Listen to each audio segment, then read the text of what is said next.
اعوذ باللہ من الشیطان الرجیم بسم اللہ الرحمن الرحیم ذالک الکتاب لا ریب فیہ ھدی للمتقین۔ اللہ تبارک و تعالی نے قرآن پاک کو ہدایت کی کتاب، نصیحت کی کتاب، دنیا اور آخرت کی کامیابی کے لیے ہمیں عطا کی ہے، اور پڑھنے والے تو بہت ہیں،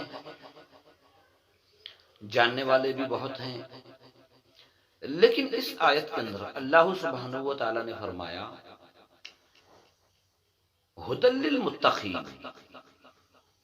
یہ وہ کتاب ہے جس میں کوئی شک نہیں، اور یہ انہی لوگوں کے لیے ہدایت ہے جو اللہ کا ڈر رکھتے ہیں، متقی ہیں، پرہیزگار ہیں۔ تو میرے بھائیو دیکھو، تقوی زندگی کی ایک بہت بڑی بنیاد ہے، تقوی ایک بہت بڑی حقیقت ہے۔ تقوی ہی انسان کو اللہ جل جلالہ سے ملاتا ہے۔ تقوی ایک ایسا راز ہے جو اللہ اور بندے کے درمیان حائل ہے۔ تقوی ایک ایسا راز، ایک ایسا مقصد ہے اللہ اور بندے کے درمیان، اس میں تیسرا کوئی حائل نہیں ہے۔ تقوی کی ایک چھوٹی مثال میں آپ کے سامنے دوں۔ جیسے ایک انسان روزہ رکھتا ہے، روزے کی نیت کرتا ہے، روزے کا ارادہ کرتا ہے، تو انسان اپنے دل میں ایک ارادہ کہ اللہ کے لیے میں نے روزہ رکھا ہے، تو اس روزے کو پورا کرنے کے لیے بھوک، پیاس، نظر، کان، زبان، یہ ساری چیزوں کو اپنے کنٹرول میں کرتا ہے۔ پیاس لگتی ہے لیکن اسے برداشت کرتا ہے، بھوک لگتی ہے اسے برداشت کرتا ہے، یا بھیڑ میں ہو یا تنہائی میں ہو، اسے ایک یقین ہے کہ بھئی میں نے ارادہ کیا ہے اللہ کے لیے روزے کو پورا کرنا ہے، تو مجھے یہ میرا کلیکشن جو ہے روزے کا، یہ اللہ کے اور میرے درمیان ایک راز ہے۔ وہ راز کو یا میں جانتا ہوں یا اللہ جانتا ہے کہ میں روزہ دار ہوں یا نہیں ہوں۔ یہ روزہ جو ہے یہ تقوی کا ایک الارم ہے، ایک ثبوت ہے۔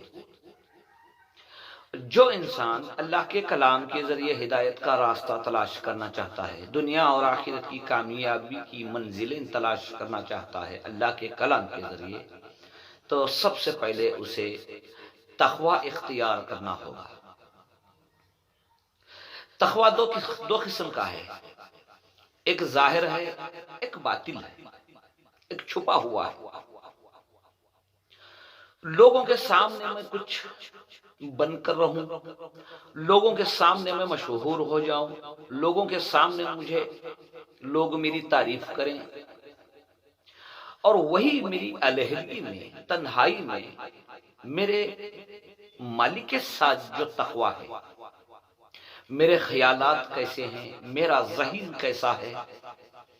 میرے دل میں کہیں برے خیالات تو نہیں، میرے دل میں کہیں دنیا کی آب و ہوس تو نہیں، میرے دل میں کہیں لوگوں سے اچھا سلوک کر کے ان سے دنیاوی مال و متاع حاصل کرنا تو نہیں۔ یعنی ہمارے دل کی جو ہلچل ہے، ہمارے دل میں پیدا ہونے والے جو باتیں ہیں، جو خیالات ہیں، ان خیالاتوں کو بھی اللہ دیکھ رہا ہے۔ اگر ہم اللہ کی نظر میں تقوی والے بننا چاہتے ہیں، تو اللہ کی نظر جس چیز پر ہے ہمیں اس چیز کو پاک رکھنا ہوگا۔ ہمارا ذہن، ہم کسی سے دوستی کے وعدے تو کرتے ہیں، لیکن ہمارے ذہن میں اگر اس کے لیے کچھ برائی ہے، ہم کسی کے سامنے اس کے دوست بن کر تو آتے ہیں، لیکن ہمارے دماغ میں اگر کہیں کوئی گندگی ہے،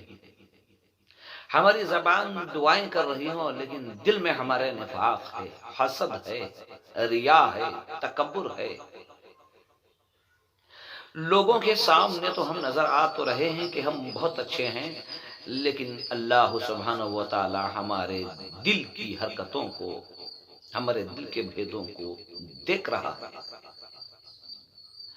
یہ تقوی راز ہے، اور راز موت تک راز رہے گا کہ اللہ کی ذات میں، صفات میں، اس کے احکام میں، ہر شے میں جتنی انسان کے علم میں آ جاتی ہیں چیزیں، وہ ساری چیزوں کا مالک اللہ ہے، اور وہ ساری چیزوں کو بنا کر اللہ تعالیٰ میرے سامنے رکھ کے مجھے آزما رہا ہے۔ کبھی کسی غریب کا حق ہے، کبھی کسی یتیم کا حق ہے، کبھی کسی دوستوں کا، رشتہ داروں کا حق ہے۔ تو یہ حق لوگوں کو معلوم ہو یا نہ ہو، سامنے والے کو معلوم ہو یا نہ ہو، لیکن تمہیں یہ معلوم ہے کہ بھئی ان کا حق کیا ہے، اور وہ اگر میرے تابع ہے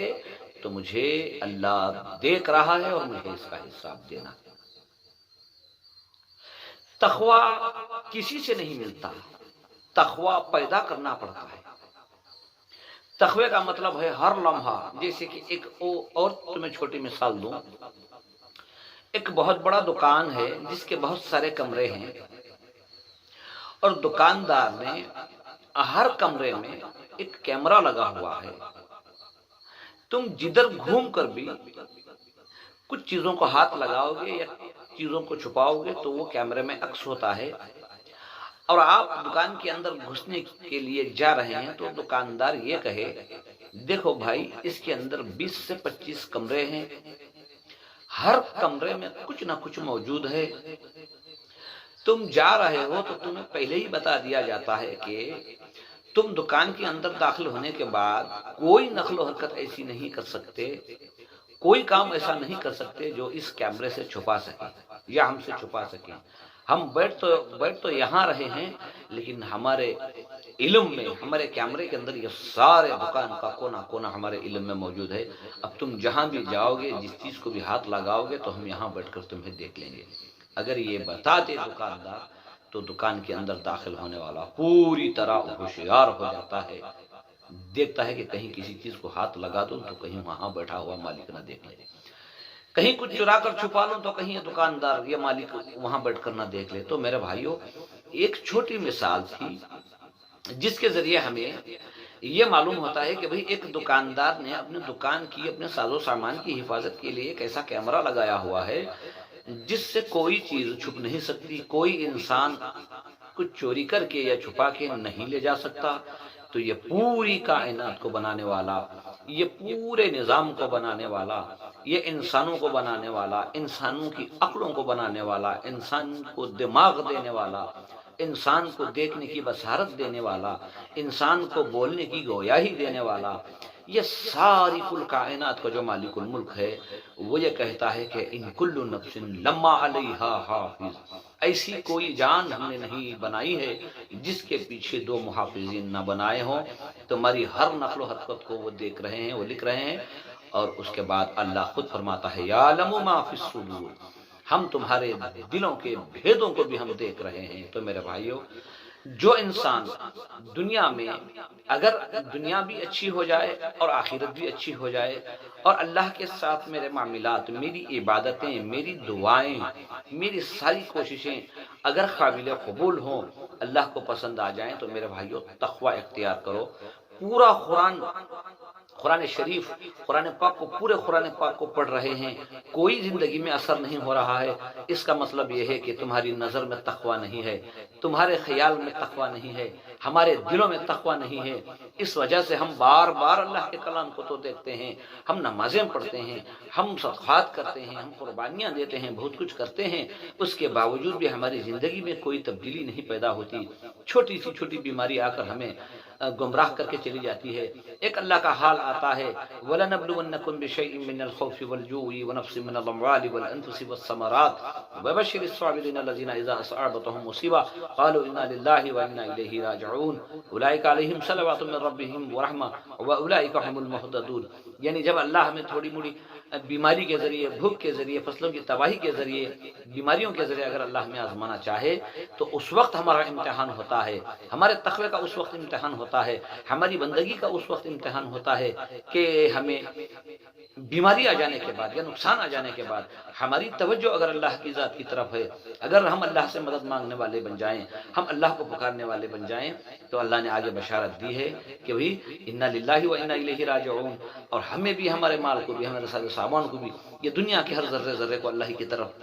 پہنچنا ہے، لوٹ کر جانا ہے۔